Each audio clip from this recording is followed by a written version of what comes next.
Okay, lesson 74, there's no will but God's. The idea for today can be regarded as the central thought to which all our exercises are directed. God is the only will. Now, I love this. God is the only will, because is separation real? Is the idea of a separate me having a separate will in separation from God and others, is that actually real? God is the only will. God is the only will. So it's basically affirming that the idea in separation is not real. It's an illusion. In fact, I would say through identification with thoughts and the body, that it seems to emerge in an illusory world that there is a separate me in separation in the body with a separate will that's struggling along, fighting the world because it's not being the way it should be, and being upset, resentful, fearful, or whatever it may be. And it's in dissolving this, in surrendering all the thoughts and identifications with the body, that one realizes that actually one is one with everything, that actually there is only God's will, and that this idea of separation, this idea of separation and being in separation and having to struggle and fight and be in fear, was created. Well, it seems real when you're identified, but actually as you dissolve it, you realize that oneness and peace and love and intuition and being one with the universe in the ultimate sense of the word, i.e. oneness, i.e. no separation any longer from the universe or anything else within it, all disappears. So that's why I like God is the only will. In truth, that is true. If you're identified with your thoughts and your body, that does not seem like it's true. It seems like there's a separate me in relation to separate others and a separate God. So that's then the seeming idea of separation. And the more that this idea is engaged with, the more the sense of struggle and fighting and resistance and problems and suffering. So when you have recognized this, you have recognized that your will is His. The belief that conflict is possible has gone. Well, by definition, there can not be conflict if the individual has dissolved. It's impossible, because when the individual dissolves, then no conflict is possible, because there is now the oneness. There's now, being in absolute connection with everything, even beyond the idea of connection, because separation doesn't exist. So peace has replaced the strange idea that you are torn by conflicting goals as an expression of the will of God. You have no goal but His. So peace has replaced the strange idea that you're torn by conflicting goals.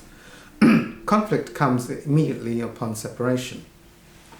So immediately the idea of separation occurs, conflict will come, because just having a belief that one is separate will create conflict, and also may create ideas of survival and fear and not being provided for in the future.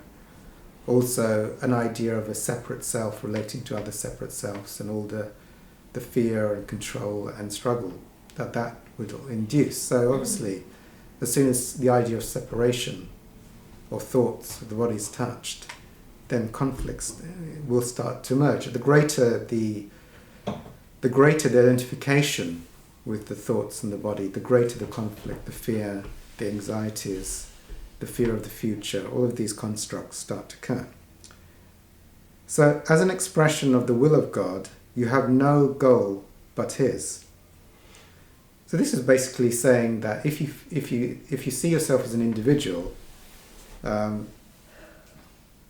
your goal should be to be one with His, at least to move in that direction. I come from a 12-step program. They say there is God's will be done, thy will be done. Yeah, thy will be done. So it's like, forget your will, and then you're erasing the idea that you're in separation. And then you start to get in tune with an intuitive wisdom and a oneness and a connection when the idea of you being in separation and struggle starts to be deleted. So there is great peace in today's idea, and the exercises for today are directed towards finding it. The idea itself is wholly true, therefore it cannot give rise to illusions. That's lovely, isn't it? Mm. So the idea, the Course is saying, the idea is 100% true, and when you're one with that truth, you cannot give rise to illusions, because obviously when there is only God's will, then the idea of a separate will or an identification with the separation has ceased. So there is only God's will. Therefore, all the illusions that stem out of the idea of separation cease to exist. Like I described before, Dr. Hawkins described the levels of consciousness, which are the different levels of ego identification. So if there's very, very strong identification with the thoughts of the body, then you have things like addiction, suicidal thoughts, all kinds of insane behavior. If you're less identified and you do some spiritual work or letting go, then you could be purchasing the collective illusions of the world, like I have to struggle, money, fear, on a milder front than the gross addictions. And there tends to be more peace and trust the more you let go. At the highest levels, even the idea of trust is not needed, because only if you're in separation would that which is in separation require trust. So even that dissolves into the limitless peace and oneness. One then becomes one with the universe. Everything is spontaneously arising in the isness of now.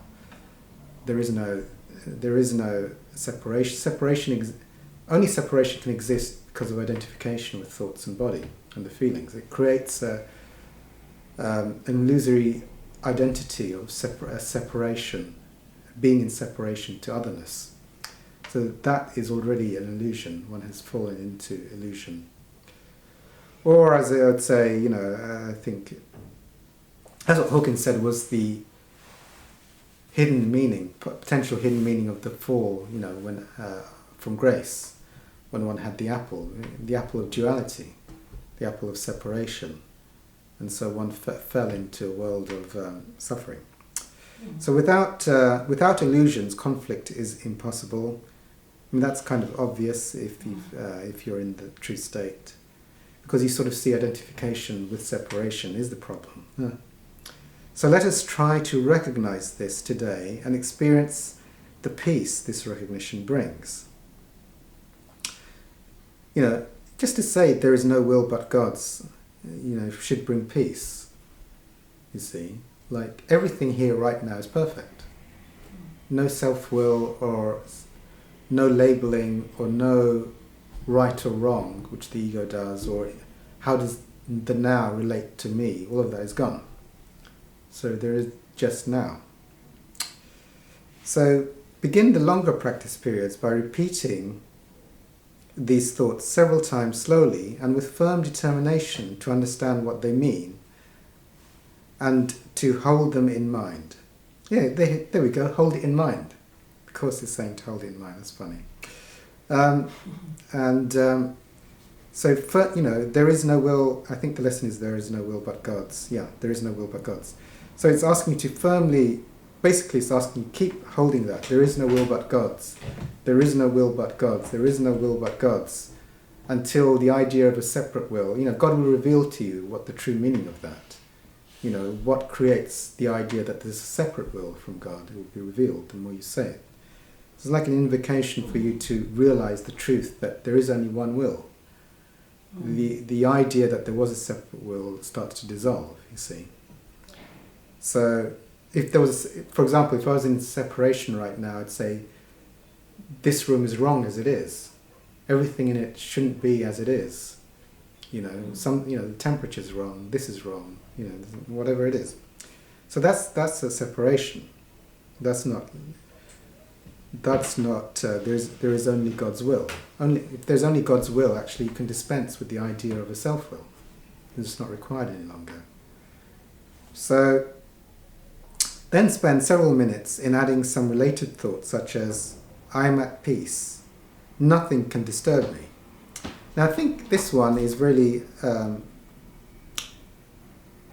Muji being one of my teachers, of course, and and in Buddhism they talk about, the void. So it's quite symbolic, or we talk about the infinite nature or the timeless nature. So, see, I'm at peace, nothing can disturb me. Or you could say, I'm at peace, only a thing could disturb me. You see, only a thing. Because peace is when you're not identified with a thing. So it's only things that, thoughts are things. The body is a thing. Images are things. Anything that's passing is a thing. So you won't be at peace if you're hooked into things. You see. So if I'm hooking into my thoughts, the thoughts are like little things passing by. So I'm at peace. Nothing can disturb me. When I'm at peace, no thing is disturbing me. See the paradox in the words? When I'm at peace, no thing is observing me. So when I'm at peace, no thought, no image, no thought of future, no fear, no idea of separation, no thing is disturbing me. And if I'm not in peace, a thing is disturbing me. I've identified with the thought, or I've identified with the self-concept, I've identified with the feeling, I've identified with an image. So it's I found that quite an interesting one. I'm at peace, nothing can disturb me. My will is God's, my will and God's are one. And when that becomes a realization, a revelation, my will and God's are one, then that will be the end of the separate me. That is sort of a pseudo-me. That pre-existing identification or attachment to the things passing by and thinking one is the things passing by. There's not yet been that realization that these things that pass by are not you. There is only one will, it's God's will. And as soon as you start to identify with the things, there's a sense of struggle and fear and all kinds of things. Blockages start to arise. So God wills peace for his son. So you could say God wills that his son not be lost in things. So during this introductory phase, be sure to deal quickly with any conflict thoughts that may cross your mind. Tell yourself immediately, there is no will but God's, these conflict thoughts are meaningless. Well, this is kind of like, this is another way of doing what we always do, which is I cancel my belief in this, I'm infinite being subject only to what I hold in mind. There is no will but God's, there is only the oneness, there is no idea of a separation. So this is the thing of deleting it. These conflict thoughts are meaningless, which is one of the early lessons, all my thoughts are meaningless. Now here's the thing, when anything is special, it creates a sense of separation. I.e., if something is special or meaningful, it creates a kind of a disturbance. You see, if it had zero meaning, it could not disturb your peace. So, for example, if I was in food addiction, if there was a food item that was meaningful to me or special, then that would be able to potentially create suffering. If it had zero meaning, if it meant absolutely nothing, it was the same as a red pillow, then it's impossible for that to disturb peace. Now you have to realize, so anything you render meaningless can no longer create suffering. It's a very important thing. In fact, all the things that create suffering have some meaning. So if you want to be free of the torment of any type of thing in your life, you have to ascribe it through whatever spiritual practice you do. Make it meaningless. Or in 12-step language, it would be surrendering its higher power status. De-higher powering it, rendering it meaningless, taking out all specialness out of it, taking all projection out of it. So, like I often share in the group, some of the early lessons in A Course in Miracles are to look at the cup, at the mug, and for a second and say it's meaningless.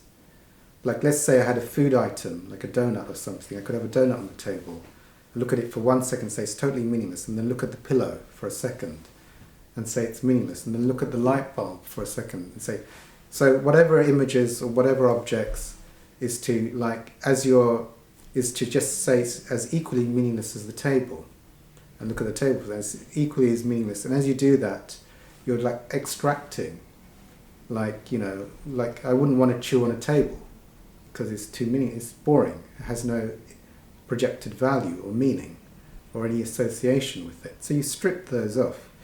That's what I've been doing.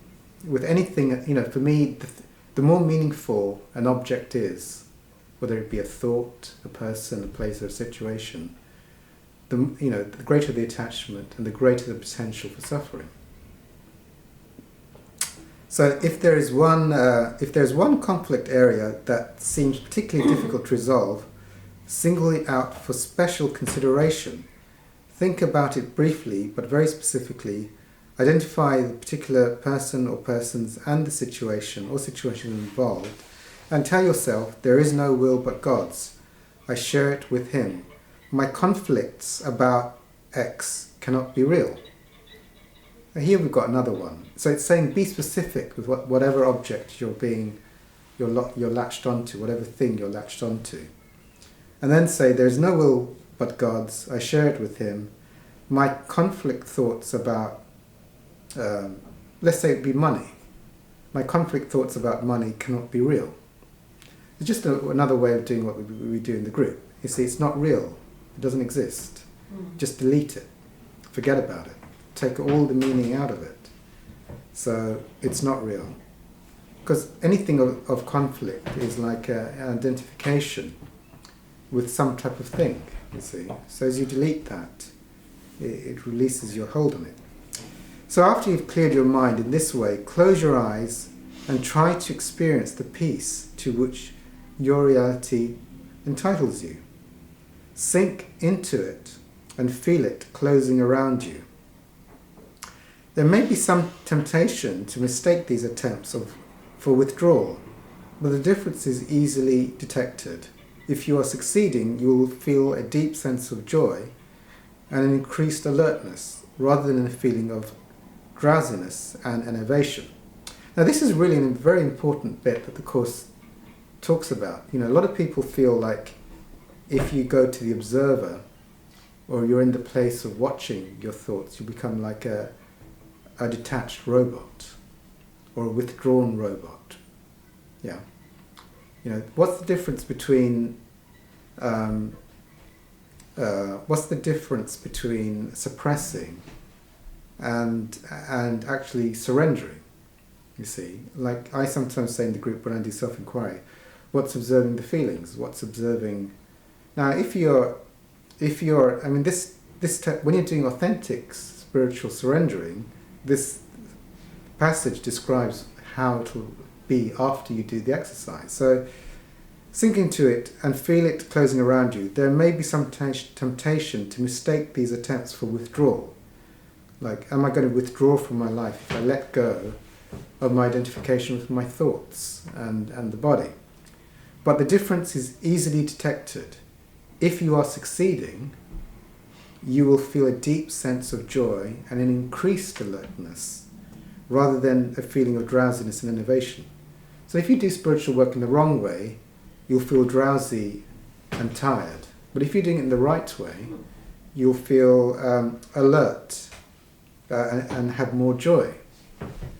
So, you know, look, if I'm saying go to the observer of your thoughts and you feel more drowsy, it's not been done in the right way. And the Course is saying it's not being done right. But if you go to the observer of your thoughts and there's more alertness and joy, then it's being done in the right way. So, joy characterizes peace. By this experience will you recognize that you have reached it, if you feel yourself slipping off into withdrawal, quickly repeat the idea for today and try again. So it's just telling you, by your experience you shall know if you're doing it right or not. And just repeat the idea again and break the pattern of going deeper into withdrawal and try and reconnect to the joy and the presence. So do this as often as necessary. There is definite gain in refusing to allow retreat into withdrawal, even if you do not experience the peace you seek. In the shorter periods, which should be undertaken at regular and predetermined intervals a day, say to yourself, "There is no will but God's. I seek His peace today." You could say that there is no conflict but God's, There is no will but God's. I seek His peace today. So then try to find what you are seeking. A minute or two every half hour, with eyes closed if possible, would be well spent on this today. So a minute or two every half an hour. So this one's already quite a regular one. So every half an hour, just trying to do this. And so then try to find what you are seeking. And I'll just repeat there because I've said it about 100 times today. Saint Francis said, what you're seeking for is where you're looking. What you're looking for is where you're looking from. So you're actually seeking the place prior to thoughts. You're seeking the place prior to body identification. So you're seeking inwards. That's where the eternal peace, or the limitless observer, the non-identified observer, which is not hooking in to objects. And as soon as there's a hooking into specific types of objects, specific types of things, it creates separation. It creates a field of separation. Okay, any questions on that one? It's great. It's a great lesson, actually. Thank you. Thank you. Yeah. Okay, good. Sorry. Okay, we're live now, so your voices will be on. And okay, so all right. So what I'm going to talk about is discovering your true self, and if the true, in discovering your true self is to recognize, we're talking about, okay. So in discovering your true nature, can what you are, thank you, be something that passes before you? So lots of things pass, in all the things that happen.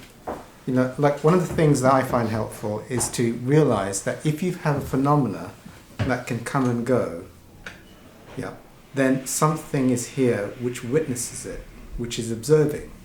I was talking to someone before, like St. Francis said, what you're looking for is where you're looking from. There is a place, let's call it internally, which has watched everything that has come and gone, but is not any of the external phenomena that has ever arisen and then been flared up and then passed away. So in recognizing your eternal, your limitless nature, your oneness nature, is to first have a recognition that if anything is flaring up in the present moment, but it has at some point not been there, then there has to be that which has observed it. There has to be a place that are looking from, as St. Francis says, or an observer witness that sees it's not here, it's coming, and then it's going. So this is very, very important, suddenly there can be tiredness here, suddenly there can be pains here, suddenly there can be thoughts here, suddenly there can be fear arising, but all of these things are what I call in transition, So, like say there's presence and then suddenly there's the emergence of fear, and then it swells up to maximum and then it passes away. Now, as it's flaring up, there would be a tendency to really hook in and believe you are the fear, or if suddenly there's like a resentment, like somebody does or says something, then there's a story. There's a story that that arises, and it's like the story that arises are like thoughts. They're a collection of thoughts, or it's like a little story that goes before it. So actually, that whole story is is one the story, or is one that which is eternally present and is observing the story, the place of looking from, or the witnessing of the story. Now, if you recognize that the world of separation is really an unconscious hooking into a collection of thoughts, or an unconscious hooking into various sensations or images or emotions, and actually there is always something. So in that recognition, then you see it's the hypnosis. One gets lost in the thoughts and thinks one is the thoughts. One gets hooked into the body, like there's a sensation in the body, tiredness or a pain or an ache. And then because it's like unconscious, one then takes on board an unconscious thing that one is the pain, one is the feeling.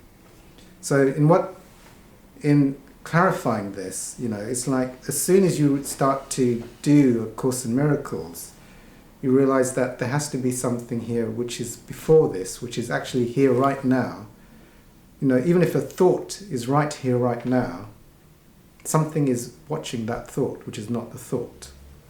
Even if suddenly, like a wave of tiredness or pain came here, something is here which is watching the pain being here, or the fear, or whatever it is.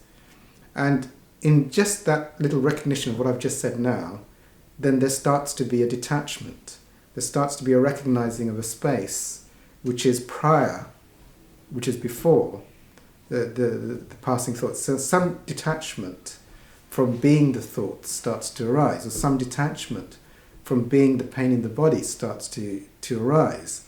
And it starts to be seeing that there's a witnessing of it. And actually, whatever it is, even if it's a collection of thoughts, they're changing all the time. So something has to be, the background of that which is changing must be changeless. That which registers something changing, whether it be emotion or a collection of thoughts, must be in a field prior and larger than that which is passing. So there has to be a field which is before everything that can transitorily pass before it. So that is the process of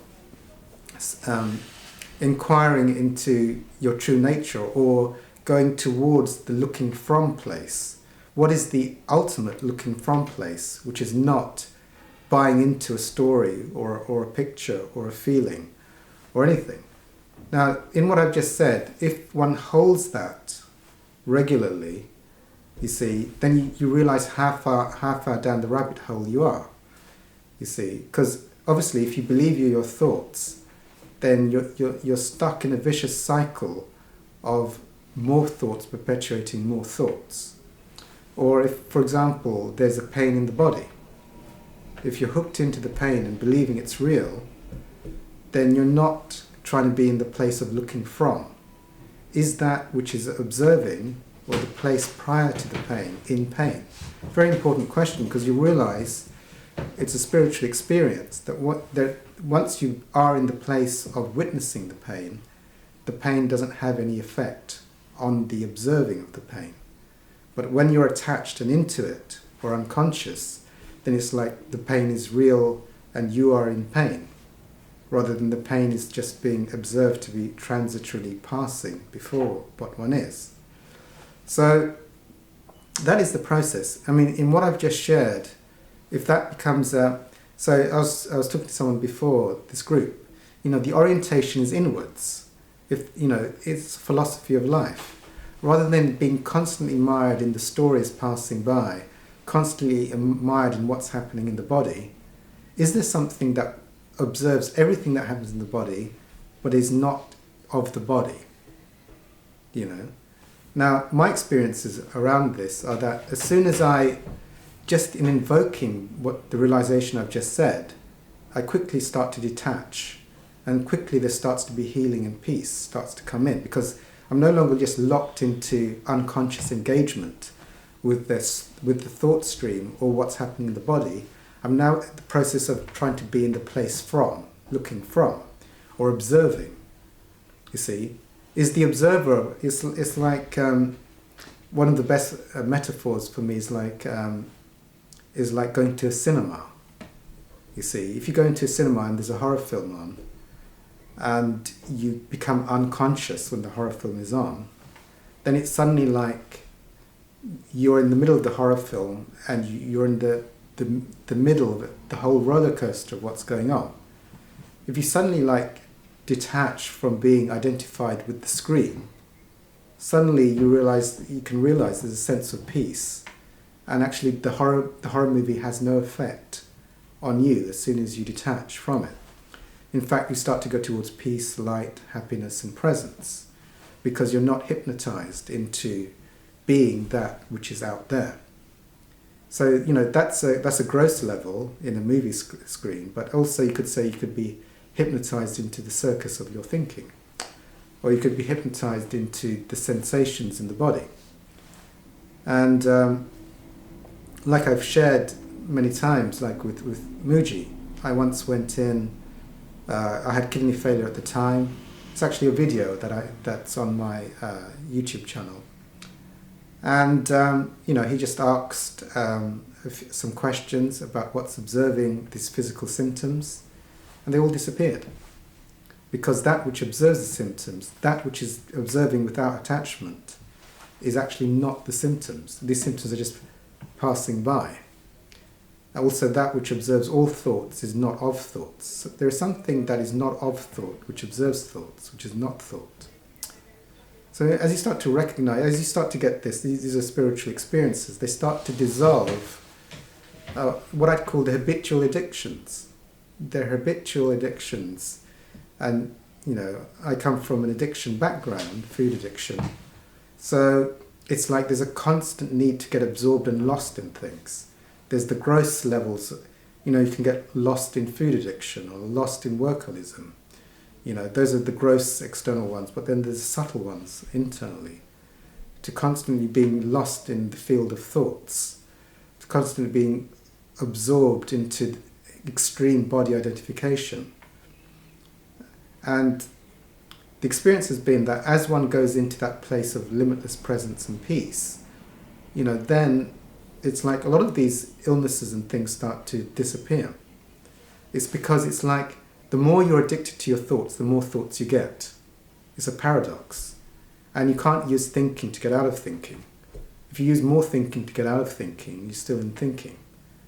And if you're hyper-identified with your body all the time, then the more you try and put your attention on it and be interested in it, the more it seems to get worse. So it's like as you feed these things, as you release it, it's like grace starts to pour in. It's like something more free-flowing and eternal. It almost heals. It, by doing this mechanism that I'm talking about, it almost like heals the pre-existing insanity to being addicted to various things that are going on. And then one starts to, and these things like fears, anxieties, the future, being in the past, being hyper interested in the body. It's funny enough, as that the more interested you are in the body and your thinking, it seems the more sick the body becomes, and the more fearful the thinking becomes. And the more you release it, it's almost like a trust. The more presence, the more trusting, and the more limitless the experiencing starts to happen. And so it's like one is returning to a state of presence, oneness, stillness, trust, as one is releasing it. So I just wanted to say, it's like, what I was trying to share is it's like an orientation, like don't be unconscious. If one is in the thoughts, just opening up, is the truth of what I am prior to my thoughts? Is there something that watches thoughts? Like thoughts are little characters, but actually one is the observer of the characters, one is not the characters, not to get lost into the illusion. Or even if suddenly there's a pain in the back, one can get lost into that, and there can be a story into that. But just to ask, is there an observing? Is there that which is observing the pain, which is not in pain? As you start to go in this direction, it's more like one is going inwards to see what is the ultimate observer, what is the ultimate place of looking from, as St. Francis would say. And as St. Francis said, you see, it's like in the death of the addiction to thoughts and the body, then one is born to eternal life. One is born to a limitless life. One is born to a timeless life. One is born to peace. One is born to trust. And one then becomes one with the universe, you see.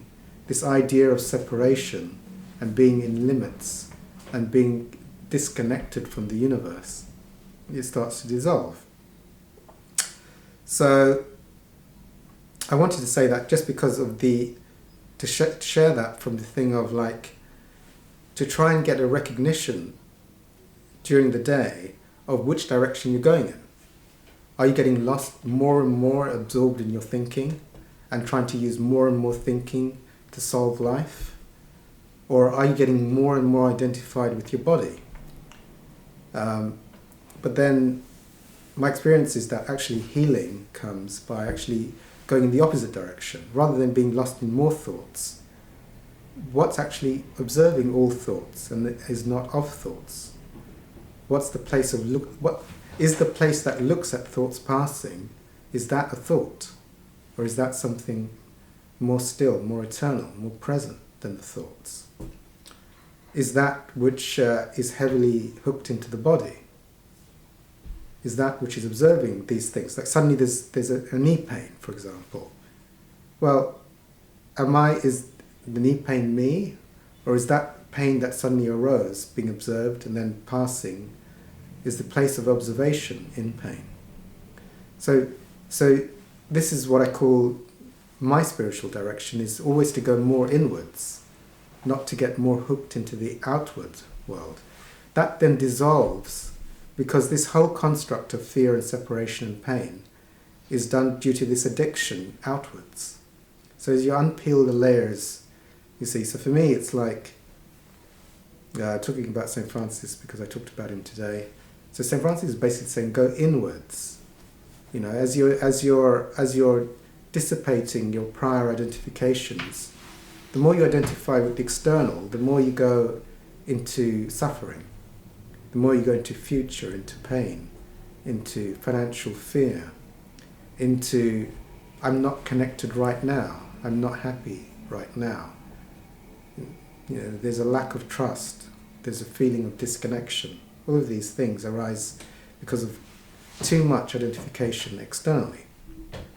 But isn't this built into the physical body in a way because it is a survival thing? That's why myself also get obsessed, like say, I feel this pain here, some little thing, and you get, it's like, because every little pain you feel somewhere says, the body can die anytime, It's like this reminder of this mortal body, and that's like this survival, I have to keep it alive. Isn't that almost like inevitable in the physical being somehow, or not? What, that you're kind of, it's like a survival instinct, that you are obsessed with the body, because when you feel some pain somewhere, it's a reminder that the body can be threatened, the body is threatened, it can die, it's a threat, something is pain, needs alarm, it's a level of consciousness. If you're highly identified, then it is you. If you're not identified with it, and you have clarity that you're not identified with it, then it's not you. I mean, the body itself as almost like an animal, it's like, isn't there like a physical instinct that wants to survive? But the instincts in the body are just identifications. Can you release any identification that's currently being held in any individual? Yes, of course. If you try and justify them, you're just justifying you're holding on to them. The limitation. You're saying like, I have to be in limits because of X, Y, and Z. Is it possible to let go of identification with every single limit for any individual? Yes. So there have been individuals who've transcended every single identification. So none of them you have to keep. you can release all of them. It's just the justifications for saying I need to keep this one on because it's important, or there's a good reason I should keep it. You see.